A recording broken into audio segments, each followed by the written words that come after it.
All right, let's dive right in. Today, we're going to break down a really fascinating and complex system from our source material. Think of it as a kind of cosmic rulebook for the afterlife, where getting into heaven has less to do with mystery and more to do with, well, bureaucratic fine print.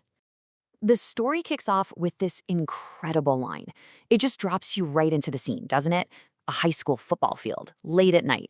You can almost feel that weird electric energy in the air. It's so cinematic, you can practically taste that metal and rain. And that really gets to the heart of what we're talking about today. What if the end of everything wasn't some big, sudden event, but a process? A process that came with a dense and, as we're about to find out, a deeply flawed instruction manual. We're not just telling a story here. We're going to pick apart the system itself. So, who's actually running this whole operation? Well, picture that football field. Under those buzzing stadium lights, you've got our main players, 4 teenagers and a divine being called the Savior. And their job? Oh, just to kick off the final judgment for all of humanity. No big deal. And right off the bat, you can see the tension here. The Savior splits the kids into 2 teams. You've got Evan and Abby on Team Believer, and their job is to round up the spirits of the faithful. And then there's Diesel and Rev on Team Non-Believer, who have to go after, well, everybody else. This whole setup creates a huge conflict from the get-go. Now, on the surface, the process sounds pretty simple. Step 1, call. The teens literally just yell out the names of the spirits. Step 2, collect. The spirits have to follow them back to the field. And step 3, judge. The spirits get put back into their resurrected bodies, and the Savior makes the final call. Easy enough, right? Yeah, not so fast. The real trouble is buried in the rules. So, let's get into the nitty-gritty. How does this all actually work? We're about to dive into the core of the system, this cosmic legal code that governs the whole thing. And trust me, it's specific, it's complicated, and as you'll see, it is incredibly inflexible. Okay, so here's the most important thing you need to understand. This idea of stamped believers. According to the rules, when a believer dies, an angel shows up and literally stamps their spirit with this permanent, burning red crucifix. This mark, it's everything. It's their non-negotiable, one-way ticket to heaven. It's like a divine brand. But of course, there's a catch. Here's the fine print in this cosmic contract. You know, those last-minute deathbed conversions? Nope, they don't count.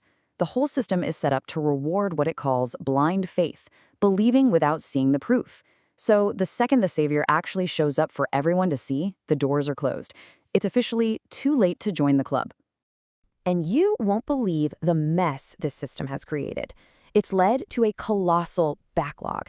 Get this, heaven is basically empty, except for a couple of saints that some human committees approved. Hell is empty too. Why? Because judgment for about 100 billion souls has to happen first.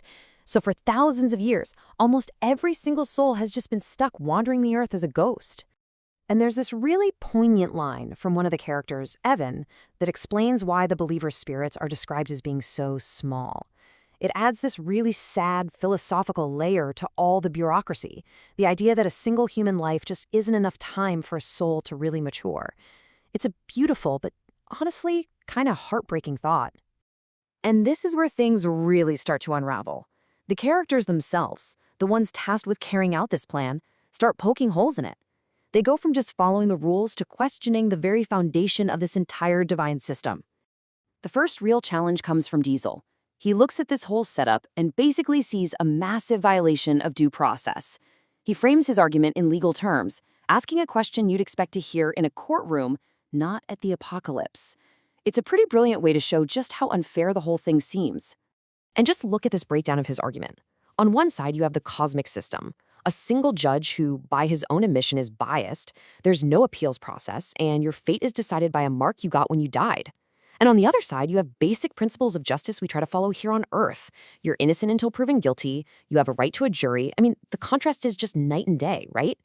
And then there's just the sheer mind-boggling scale of the problem. Diesel actually does the math on this. He figures that if you're processing maybe 50 souls a year, it would take one judge 2 billion years to get through all 100 billion of them. The system isn't just unfair, it's completely logistically impossible. And this might be the most tragic flaw of all, the problem of the unclassified. We're talking about billions of people who lived and died before the specific belief system even existed. It wasn't their fault. They just never had the chance to become believers. And according to the rules, it's too late for them now. They're disqualified from a game they never even knew they were supposed to be playing. So you've got this flawed rulebook. What happens when you actually try to put it into practice? Well, this is where all those theoretical problems come crashing down into reality. The mission starts, and the Cosmic Rulebook immediately turns out to be a complete and utter disaster. And this is where it gets truly ironic. I mean, you can't make this stuff up. Abby, who's the most devout believer on the team, goes up to the believer spirits and tells them the good news. But they refuse to follow her. Why? Because their strict interpretation of the rules says they have to wait until they see the Savior in the sky with their own eyes. The very same rigid faith that got them their stamp is now the one thing keeping them from being saved. This is the breaking point for Abby. Her frustration just boils over and she lashes out at the spirits. It's such a raw, powerful moment because you can just feel her own lifelong faith starting to crack under the weight of how absurd and impractical this whole system really is. And it's not just one problem, it's a total meltdown of the whole system. Spirits start hiding because, hey, being a ghost for eternity seems better than risking hell. Then, when they see their decayed, resurrected bodies, they're completely horrified. And to top it all off, some rebel ghosts start trying to possess the teens' living bodies. The mission has gone from just being flawed to being actively, life-threateningly dangerous. And all of this brings us to the final big question the source material leaves us with. It challenges the whole idea of rewarding blind faith.